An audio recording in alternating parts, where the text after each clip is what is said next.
with you to this foreign land. Even though you may not have your brothers, your sisters, the familiar peoples around you, God said, you don't need that as long as you got down on the inside of you what your father placed inside of you. Because guess what? Those characteristics, those lessons that he took with him from his father's house, it carried him through his down season, through his turmoil, through his being sold out of slavery, out of the pit, until this man's house. And God is showing us that in spite of what you're going through, in spite of the season that you're in your life, that he's still able to manifest and set you in a place to where people notice that it is God that is keeping you and it's not you yourself. That even without the coat, that I still can be recognized as a powerful identity in the earth. Yes, I may have a name over here, but I don't need that name. All I need to understand is that he is walking with me, that he is talking with me, that he is causing people to see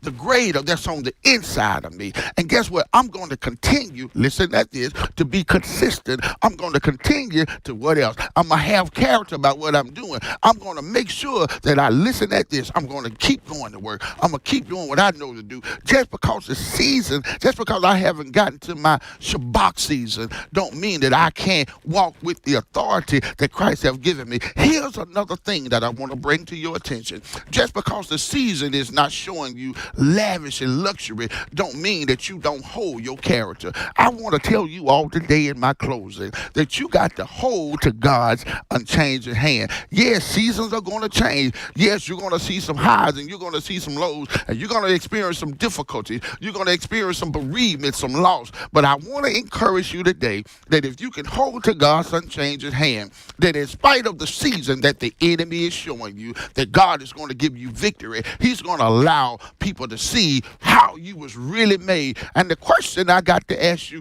what are you made of? I'm made of a body of believers that have believed enough, that place the word of God in me. I got people that's overseeing me, that continue to put the word of God in me. What are you made of? Because in this season, you got to be made of something to stand for something. If you're not, you're going to fall for anything.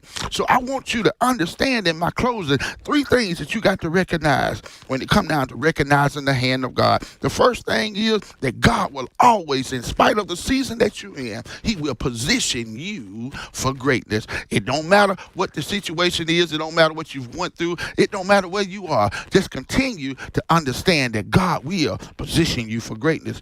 Second thing that I want to share with you is you got to always be able to recognize the shift in your life. We're going to shift from one thing to another. Some seasons we don't qualify for. And I'm going to be honest with you. I'm grateful in some seasons that I didn't get what I didn't qualify for, because I would have made a mess of it before I was mature enough to handle that season. Do that make sense?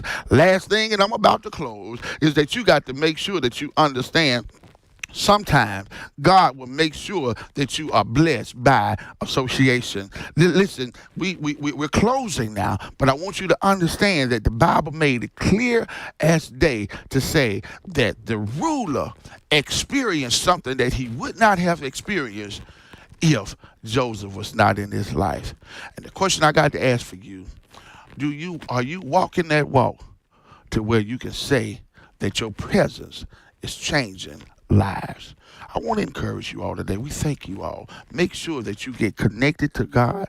Make sure you stay connected to God. And I want to share this in my closing. God was dealing with me this week, Lindale, and he was sharing with me about the Bible. And so many times we've used the Bible for different things. Some people use it for prosperity. Some people use it for healing. Some